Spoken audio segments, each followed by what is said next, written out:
Hello, I hope everyone had a great holiday, and I'm here again to share with you all a new board in the new year, the Neo80. As with what we would expect from the newer iterations of QK and Neo products, this 80 is a conglomeration of all the nice traits and features we've seen before, all in a pretty affordable package. It's got the magnetic data board connectors, a tool-free ball latch system, multiple mounting options, a starting price point of 110 playlists before shipping and taxes, and a rolling pre-order format that they aim to ship about 2 to 4 weeks after you purchase. Aesthetically, the Neo80 has some nice subtle changes. The anode version I have is actually quite smooth with no streaks, the chamfered corners are nicely rounded, and I would have liked to see an F13 instead of F12 layout, but beggars can't really be choosers. One thing I'm actually really glad to see is that they moved away from the one-piece side profile design, which had that weird seam that made it look like it was two-piece, but it was one. Anyways, we now have a slightly curved and stylized side profile with a true two-piece design that still roughly has the same silhouette of the original Neo designs. Other than that, the Neo badge has been moved to below the nav cluster and does have shine-through RGB, and flipping the board over is a large but simple stainless steel weight. And I think that's probably the best way to describe the Neo80. It's simple, inoffensive, but simple. Internally, along with the pre-installed magnetic data board connectors and silicone gaskets along the corners of the case, is an updated ball and latch system.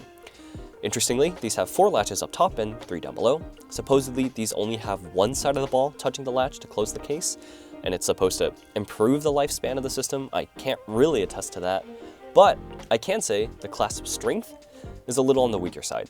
If you grab the board with even a decent amount of force from the side profile, the entire top case will separate, so keep that in mind. But anyways, I'm gonna get this board built up with the ungodly Shoko Frankenswitches, palm plate, 1.6mm non-flex cut PCB, with included stabs, gasket sleeves, and we will take it from there.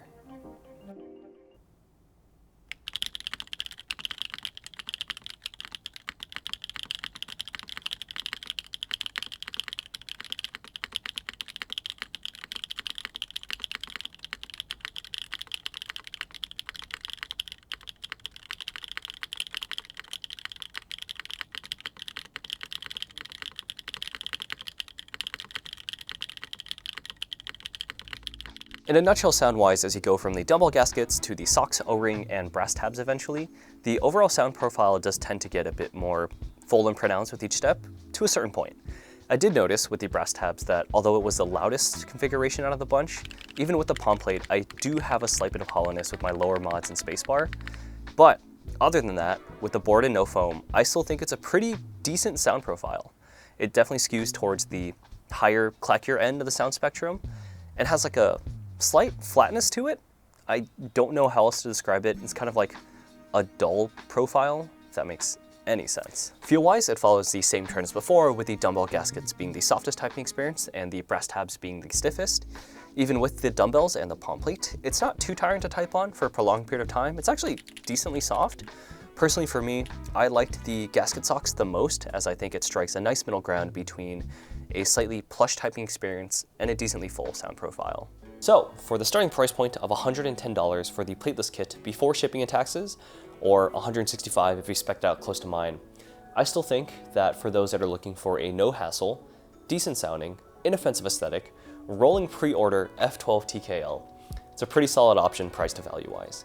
Granted, you do still have to go out and get switches and keycaps, so I think it might set you back maybe $180, $200 once you're all done, which still isn't terrible in the grand scheme of things, especially considering the quality that QK and Neo are bringing with their past few boards. But yeah, that's all I got. If you're interested in checking out the Neo80, I'll have all the links down below. If you want to see more of my stuff, you can click on either side of my face. Yeah, take care, have a good one.